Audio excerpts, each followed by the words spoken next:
I was pretty quiet in a way as a kid. And not that adventurous. The thought of going on an adventure was exciting, but I was probably a bit scared to do that, so going on an adventure with characters was appealing. Before I could read, I remember standing around with some friends. We were looking at a fairy tale book and thinking these pictures are fantastic, and the kids were talking about what they want to do when they grow up. And I looked down at the picture and said, this is what I'm going to do. My name's Anna Walker. I'm an illustrator and author of children's picture books, and I love to make things as well as draw and paint, and I suppose playing in the world of the imagination.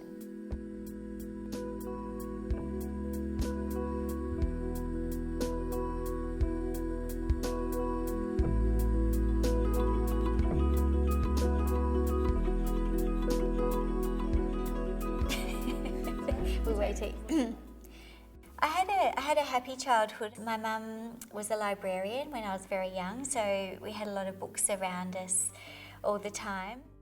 And my grandmother, who I was very close to, loved the arts, loved exhibitions, Mirka Moira and Heidi, and was always talking about things like that. So I feel like I grew up with an appreciation of the art world. I worked for a long time as a freelance designer and illustrator, desperate to get into the world of children's books, and the publishers seemed to like my folio, but they didn't seem convinced I could work on a book. Eventually they did let me in, and once I jammed my foot in the door, they couldn't shut me up. Well, what I consider my first picture book is Little Cat and the Big Red Bus, which I illustrated for Jane Godwin. It had a beautiful story, and I couldn't believe I was asked to illustrate it. I love working with Jane Godwin. Whenever I read her words, I feel, I suppose, a spark of connection in my heart. And with children's books, I will never take on a book that I don't feel that spark of connection. I've illustrated over 20 books now, so there's a lot, and about half of them have been illustrated with an author and the other half written and illustrated by me. Peggy, I feel, was one of the first books in which I suppose I found my voice, and it was based on the personality of our chicken. But Peggy was a story about a character who was quiet and shy but had a courage inside her as she went about her world. Her story is what I wanted to say.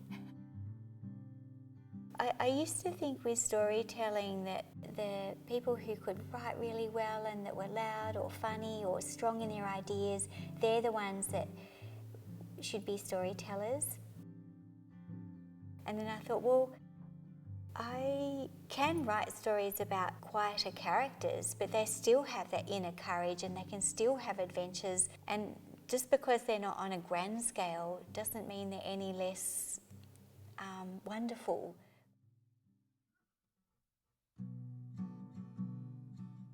The process of making a book always starts off for me with an image. I have a sense of the feel or the colour palette or the pace. Basically the sketches start off as really scribbly. I basically work as long as it takes to get as close as I can to the vision. Children's books I see as an art form in themselves.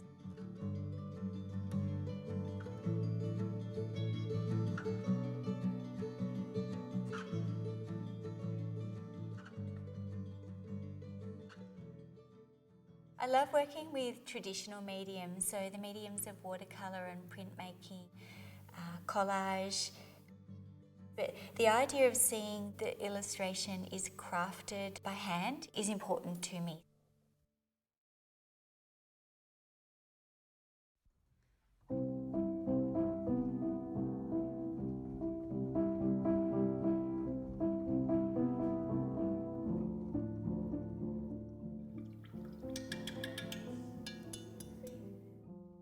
The illustrations need to work really closely with the text.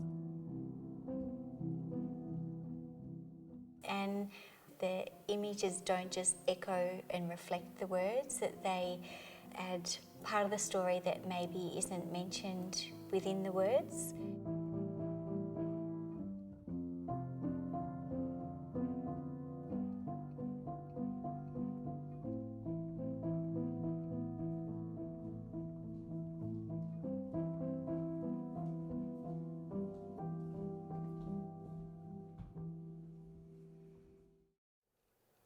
This is too early, I'm getting impatient.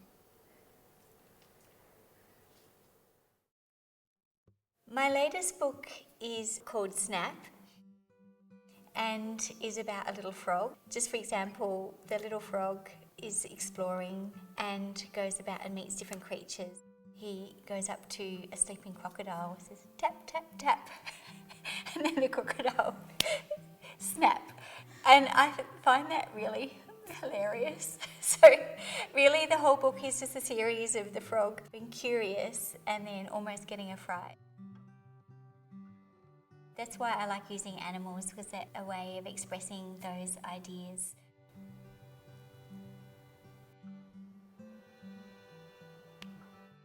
Smiling. The eyes are always the best part. I save those till last. The eyes give expression. It's almost like making a cake and putting the icing on top.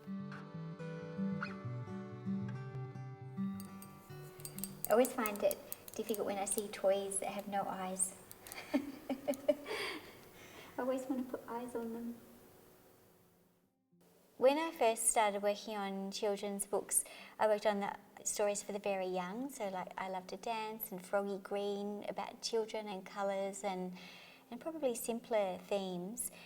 And I was thinking I would love to work on something that expresses slightly more complex themes, and I would never be offered those texts because my work is known as being more whimsical. By imagination, we can become scared of things that aren't there.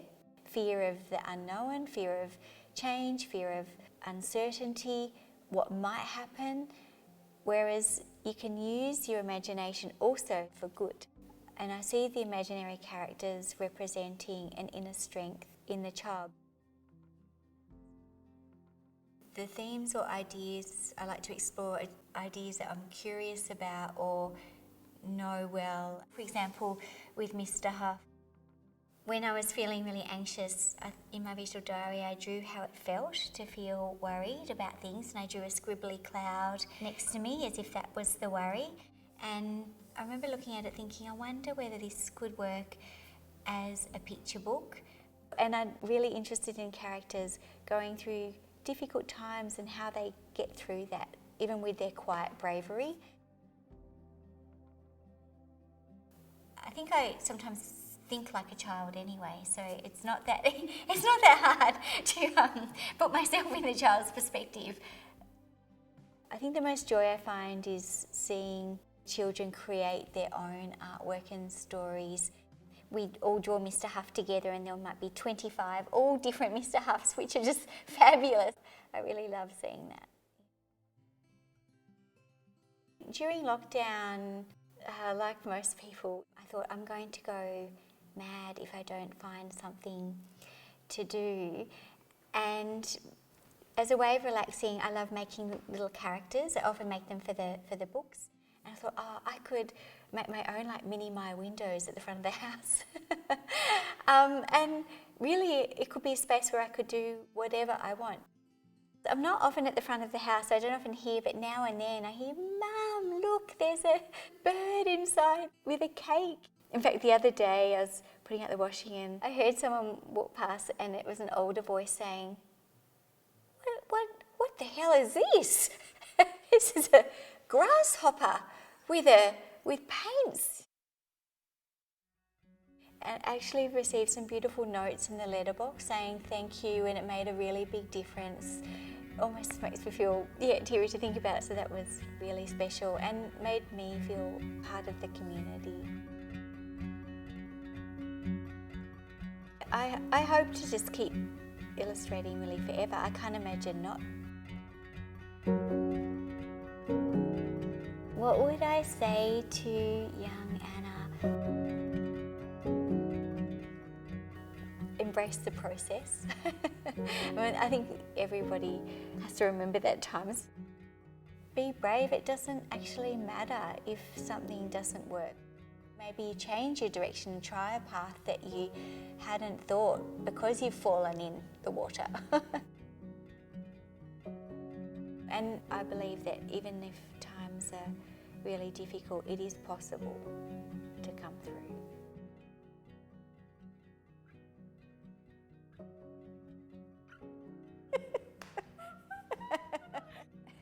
Later in the year I can say this is when Frog was interviewed about Snap. So good, so good.